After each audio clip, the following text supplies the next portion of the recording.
ब्रेकनंतर एक महत्त्वाची बातमी. अकोल्याच्या हिवरखेडमधील उपमुख्यमंत्री शिंदेंची प्रचार सभा रद्द करण्यात आली आहे. त्यामुळे शिंदेंनी थेट फोनवरून सभेला संबोधित केल्याचं पाहायला मिळालं. अमरावतीच्या बेलोरा विमानतळावरून चॉपर उडवण्यास वैमानिकांनी नकार दिला, त्यामुळे दौरा रद्द झाला. मी आता पहिली तर आपल्या लाडक्या बहिणींची आणि लाडक्या भावाची आणि मी आपल्याला या ठिकाणी शुभेच्छा देतो. आपण हिवरखेडा आणि तेलाला या तिन्ही ठिकाणी माझ्या लाडक्या बहिणी उभ्या आहेत. अकोटमध्ये संजयताई पिठांबरवाले, तेलाला दीपाताई सिसोदिया आणि हिवरखेडला शोभाताई भुंगर. बरोबर आहे? या तिन्ही लाडक्या बहिणींना नगराध्यक्ष बनवायचे ना आपल्याला. या तिन्ही लाडक्या बहिणींना नगराध्यक्ष बनवायचं आहे ना. नंबर 1 हा नंबर 1च असतो. नंबर 2 ला काही किंमत नसते. आर पाटलांच्या जुन्या भाषणाचा संदर्भ देत रवींद्र चव्हाणांनी नाव न घेता एकनाथ शिंदेना चिमटा काढलाय. जो भी है देवा भाऊ ही है, असं रवींद्र चव्हाण यांनी म्हटलंय. सभागृहात असं म्हटलं, त्यांनी असं म्हटलं, सभागृहात असं म्हटलं की बाबांनो, तुम्हाला म्हणून सांगतो की नंबर 1 हा नंबर 1च असतो. नंबर 2 ला काही किंमत नसते, असं त्यांनी म्हटलं. मी देवासोबत मी त्यामुळे एकच गोष्ट लक्षात घ्या, जो भी कुछ है देवा भाऊ ही है. निलेश राणेंवर मालवण पोलीस ठाण्यामध्ये गुन्हा दाखल करण्यात आलेला आहे. घरामध्ये बेकायदेशीररित्या शिरल्याचा भाजप कार्यकर्ते विजय केनवडेकरांनी निलेश राणेंवर आरोप केला होता. तर निलेश राणेंना बळीचा बकरा बनवलं जाते. शिवसेनेमधील इतर नेते रवींद्र चव्हाणांवर का बोलत नाहीत, असा सवाल नितेश राणेंनी केला आहे.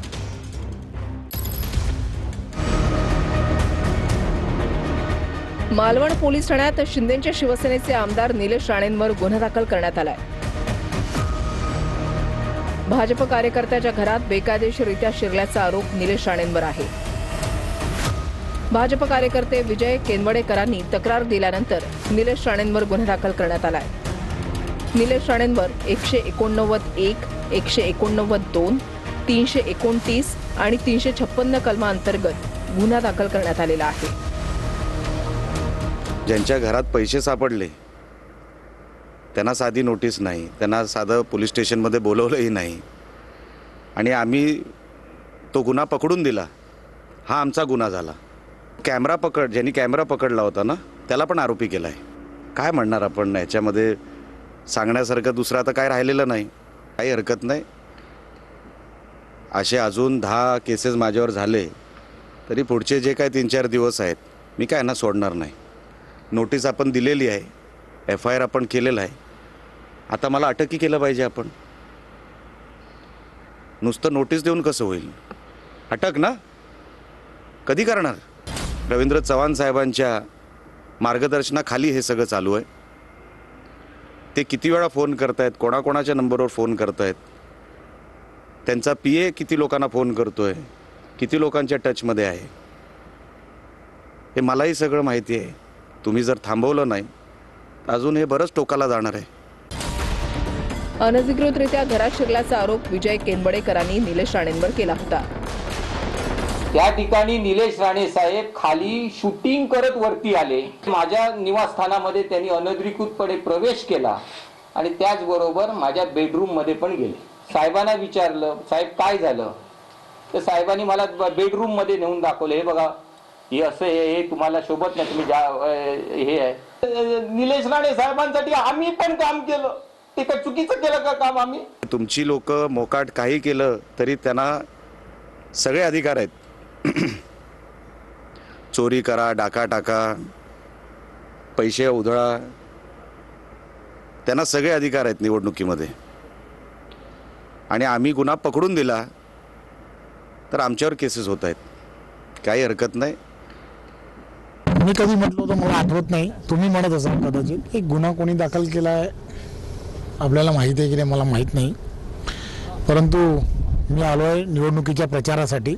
2 तारखेला संपूर्ण महाराष्ट्रामध्ये आपल्याला माहीत आहे की 288 ठिकाणी या निवडणुका होत आहेत. भारतीय जनता पार्टीचे सर्व उमेदवार हे नगराध्यक्ष पदाचे ज्या ज्या ठिकाणी उभे आहेत, त्यामुळे कार्यकर्त्यांच्या निवडणुकीला बळ देण्यासाठी आम्ही सर्वजण फिरतो. आदरणीय निलेशजींचा पण बळीचा बकरा केला जातोय, त्यांना एकटं पाडलं जात आहे. का दुसरा शिवसेनेचा नेता बोलत नाहीये?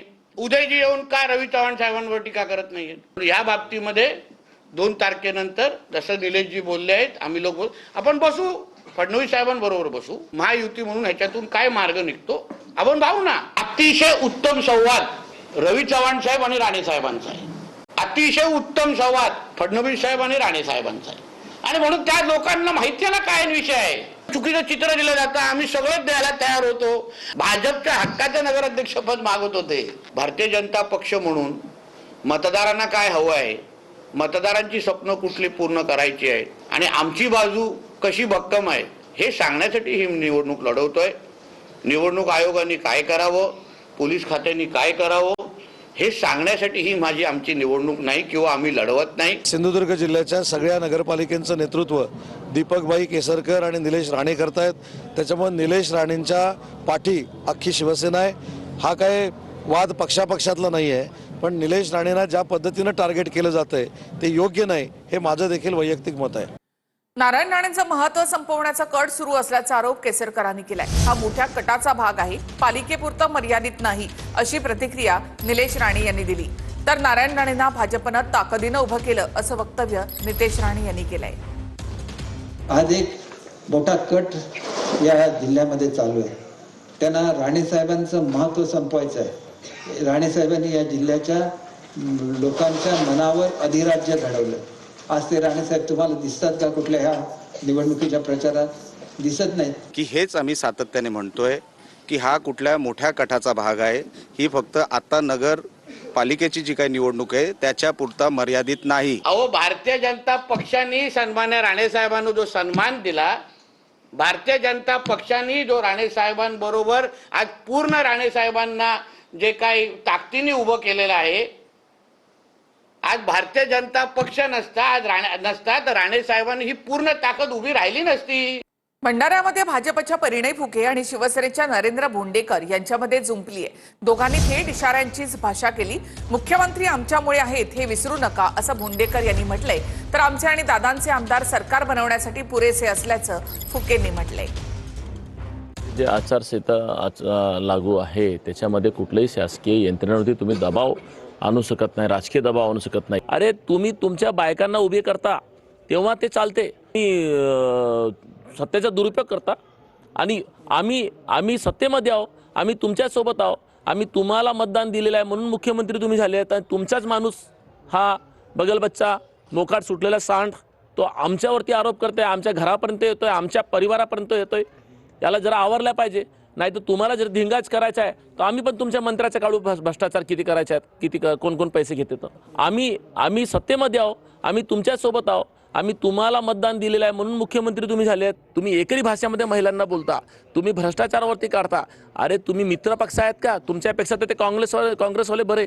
शिवसेनेची काही ताकद नसताना आम्ही ही सीट शिवसेनेला सोडली आणि भारतीय जनता पार्टीच्या कार्यकर्त्यांमुळे बोंडेकर आमदार झाले आणि आता कुठेतरी अरेरावेची भाषा ते करतात आहे. 132 आमदार भारतीय जनता पार्टीचे आहे, 5 आमदार अपक्ष जे भारतीय जनता पार्टीला ज्यांनी समर्थन केलं 137 आहे, 41 आमदार राष्ट्रवादी काँग्रेस पक्षाचे आहे, हे 178 होतात आणि फक्त मेजॉरिटीला 288 पैकी 144 आमदार ज्याच्याकडे असला तोच मुख्यमंत्री बनतो, 145 आमदार ज्याकडे असला तोच मुख्यमंत्री बनतो. 178 आमदार इथे झाले. त्यानंतर शिवसेनेचे 57 आमदार आहे, त्या 57 पैकी 56 राहिले तरी सरकारला कुठेही काही फरक पडणार नाही. एक तुम्ही दुसऱ्या पक्षासोबत आज जर तुम्हाला काँग्रेस पक्षाचा आणि या सगळ्या पक्षांचा जर पुढका येऊन राहिला तर तुम्ही हमखास जाऊ शकता, पण आरेरावेची भाषा हे आम्ही सहन करणार नाही. सगळ्यात मोठी डॉन बोर्डीकरांची लेक आहे असं भाजपच्या राज्यमंत्री मेघना बोर्डीकर यांनी म्हटलंय. राज्याचे बॉस फडणवीस आहेत असा बोर्डीकरांनी बांगरांना इशारा दिलाय. 137 आमदार भाजपसोबत आहेत असंही मेघना बोर्डीकर यांनी म्हटलंय. हक्काचा भाऊ म्हणून आपले देवभाऊ नेहमी आपल्या पाठीशी राहतात म्हणून कोणत्याही कोणाच्याही कसली काही आता आमच्याकडे जिंतूरला तसेच धमक्या द्यायला सुरुवात केली. पण धमक्यांना घाबरू नका, सगळ्यात मोठी डॉन दरोडी करायची एवढंच एक की धर्माबद्दल भांडण लावायची, नाही तर मग तुझं हेच करतो तेच करतो. कसल्या धमक्यांना अरे एवढे मोठे नेते आपल्यासोबत असतात, कोणाला काय त्याला घाबरायची गरज. 30 आमदार असलेले 137 आमदार भारतीय जनता पार्टी सोबत आहेत आणि आज या ठिकाणी सरकार सुद्धा आमच्याचमुळे आहे, भारतीय जनता पार्टीमुळेच आहे. हेही बांगर साहेबांनी विसरता कामा नये आणि राज्याचा बॉस किंवा राज्याचे प्रमुख हे मुख्यमंत्री देवेंद्र फडणवीस साहेब आहेत, हेही बांगर साहेबांनी विसरू नये. चंद्रशेखर बावनकुळे यांनी गोंदियामध्ये मतदारांना धमकावलं असा आरोप करत तुमच्या बापाचं राज्य आहे का असा सवाल नाना पटोलेंनी केलेला आहे. तर माझ्या बापाचा उल्लेख करून जिंकण्याचा प्रयत्न असेल तर हे नाना पटोलेंना महागात पडेल असा इशारा चंद्रशेखर बावनकुळे यांनी दिलाय. दूसरा ऐसा कि यहाँ एक मंत्री आया था बावनकुळे, वो बोल रहा था कि तुमने हमको चुनके नहीं दिया तो पट्टे नहीं देंगे, तो तेरे बाप का राज है. अरे मुख्यमंत्री और मंत्री भी जेल में गए, पिसिंग. ये कौन से खेत का मूल्य है? बेईमानी से चुन के यार यहाँ पे लोगों को धमकाते. हमारे गोंदिया के लोग किसी के धमकाने से डरते क्या? मैं वादा करता हूँ तुमको पट्टे देने का, मैं 100% घरकुल बना के देने का वादा करता हूँ आपको. माझ्या वडिलाचा माझ्या बापाचा उल्लेख करून जर नाना पटोले हे निवडणूक जिंकण्याचा प्रयत्न करत असेल तर तो त्यांना महागात पडणार आहे. त्यांनी आमच्या परिवाराचा, आमच्या घराचा अपमान केला आहे. या निवडणुकीमध्ये काँग्रेस भुईसपाट होईल आणि निश्चितपणे या शब्दांनी नाना पटोलेचाही त्या ठिकाणी राजकीय घात होईल एवढंच सांगतो. नीती नियत आणि निधी घेऊन आम्ही बोलतो असं वक्तव्य मुख्यमंत्र्यांनी केलेलं आहे. तर देवाभाऊ मुख्यमंत्री असेपर्यंत लाडकी बहीण योजना बंद होणार नाही अशी ग्वाही मुख्यमंत्री देवेंद्र फडणवीसांनी दिली आहे. आमच्याकडे नीती आहे, आमच्याकडे नियत आहे आणि आमच्याकडे निधी देखील आहे. या तिन्हीचा संगम करून महाराष्ट्रातली शहरं चांगली कशी करता येतील, आपल्या शहरातल्या गरिबांना, जनसामान्यांना चांगलं जीवनमान हे आपल्याला कसं देता येईल, या संदर्भातला खऱ्या अर्थानं या निवडणुकीचा आमचा अजेंडा आहे. तर परळीमध्ये आपणच भगवान असा धनंजय मुंडेंचा प्रचारावेळी सूर पाहायला मिळाला. परळीकर अडचणीमध्ये असले की देवा आधी धनंजय मुंडेंकडे येतात असं मुंडेंनी म्हटलं. मंत्रिपद सोडण्याचं दुःख नाही, 3 वेळा मंत्री झालो असंही धनंजय मुंडेंनी म्हटलंय. अनेक जणांना वेगवेगळ्या अडचणी आल्या असतील. मी आपल्याला विचारतो, त्या अडचणीच्या काळात तुम्हाला नक्कीच धनंजय मुंडे पहिल्यांदा आठवला का नाही? हो का नाही? भगवंताने आणि मला काय द्यायचं? जे एखाद्या व्यक्तीला अडचण आली तर देवाच्या अगोदर धनंजय मुंडे सारख्या एका कार्यकर्त्याचं नाव त्याला आठवतं, त्याचा फोन नंबर आठवतो आणि ती अडचण सांगतो. याच्यासारखं देवाने आपल्याला नशिबान किती करा. अनेक निवडणुकीत मी बघितलं, लोकसभेच्या निवडणुकीतही आणि विधानसभेच्या निवडणुकीत आपण एवढे भरभरून मतं दिली की मशीनला सुद्धा मोजायला कंटाळा येत होता. मंत्री बनने और छोड़ने का अफसोस नहीं, उस बात का दुख कभी था ही. अरे मैं तो ऐसा सा बच्चा था जहाँ सभा हुई तो खुशी हुई. ये तो मुझे स्कूल जाने का साइकिल की रास्ता. मुझे कभी जीवन में लगा ही नहीं कि मैं जिला परिषद का सदस्य बनूंगा, उपाध्यक्ष बनूंगा, विधायक बनूंगा, विपक्ष का नेता बनूंगा, मंत्री बनूंगा. 1 बार नहीं, 2 बार नहीं, 3 बार बनूंगा. तो शपथ 3 बार नहीं. आंख से फलने फूलने का हुनर जानते हैं, आग से फलने फूलने का हुनर जानते हैं. ना बुझा हमको जलने का हुनर जानते हैं. आपने सिर्फ गिरने की अदा सीखी है और हम गिर के संभलने का हुनर जानते हैं.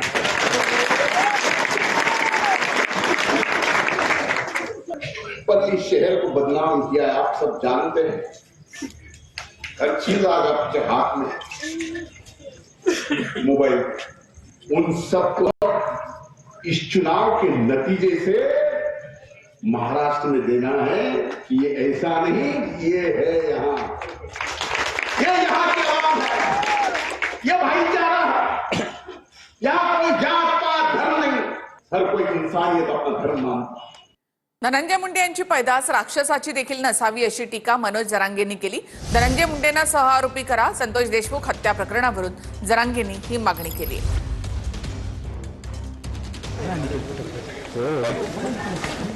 आठवण येते, कितीही राक्षस असला नियतीला धरून असायचे असं मला वाटतं. म्हणजे राक्षस सुद्धा नियम पाळायचा. ही पैदासच नेमकी कोणाची, राक्षसाची सुद्धा नसावी, ही वेगळीच कोणाची तरी असावी. एखाद्याचं घर जर उजाडलं, एखाद्याच्या घरावरती एवढं मोठं संकट आलं, तरी जर तुम्ही त्या भाषेत बोलत असताल तर आम्ही सुद्धा मराठी एवढे कमजोर आणि कच्चे नाही आहेत. फक्त आम्ही संयमाने घेतोय, त्याचा गैरफायदा तू घेऊ नको. क्रूर हत्याराची तुला आठवण यायला लागली म्हणजे तो सुद्धा क्रूरच, याचा अर्थ तो सिद्ध केलं की तुम्ही दोघंही एक आहेत. म्हणून मी वारंवार सांगतो, याला सहआरोपी करा. देशमुख कुटुंबाला आपण उघडं पडू द्यायचं नाही. आपल्याला जी किंमत मोजायची वेळ येईल ती मोजवा. उपमुख्यमंत्री एकनाथ शिंदेंची अकोल्याच्या हिवरखेडमध्ये सभा आयोजित करण्यात आली. या सभेला येणाऱ्या महिलांची तपासणी पोलिसांनी चक्क शिंदे गटाचा कार्यकर्ता असलेल्या एका अल्पवयीन मुलाच्या हाती दिली. अल्पवयीन मुलाचा व्हिडिओ सध्या व्हायरल होतोय.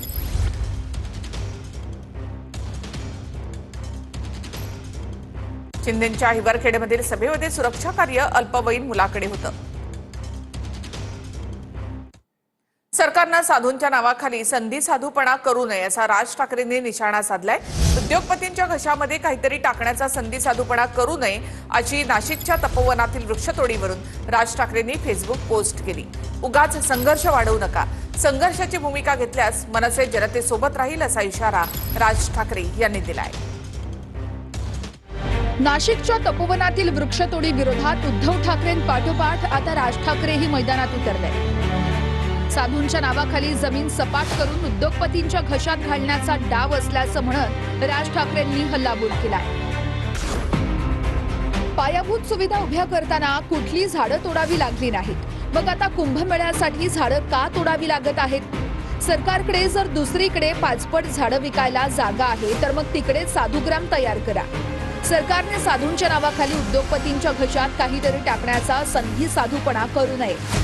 काही कोटी झाडं लावण्याची घोषणा सरकारने काही वर्षांपूर्वी केली होती, जी झाडं कुठे दिसलीच नाहीत. साधूंच्या नावाने ती जमीन सपाट करून घ्यायची आणि मग नंतर पुढे लाडक्या उद्योगपतीला दान करायची. उद्योगपतींचे दलाल म्हणून काम करणं हेच सध्या सत्ताधारी मंत्री, आमदार, त्यांचे नातेवाईक आणि त्यांची वर्तुळं करताना दिसतायत. आता होणाऱ्या निवडणुकांनंतर देखील आमचा या वृक्षतोडीला विरोधच राहील. माझं सरकारला आवाहन आहे की उगाच संघर्ष वाढवू नका. लोकांचं काय म्हणणं आहे त्याचा कधीतरी आदर राखला जाईल असं पहा. सरकारने संघर्षाची भूमिका घेतली तर जनतेच्या बरोबर या लढ्यामध्ये मनसे आहेच आणि असेलच. राज ठाकरे, अध्यक्ष, मनसे. कुंभमेळा 12 वर्षांनी येतोय. मध्ये मध्ये काही झाडं उगलेली आहेत, ती झाडं काढणं हे अपरिहार्य आहे आणि ही जागा साधुग्रामसाठीच रिझर्व आहे. तिथे कोणाच्या घशात घालण्याचा प्रश्न येत नाही. उगाच विनाकारण राईचा पर्वत करण्याचा प्रयत्न कोणी करू नये.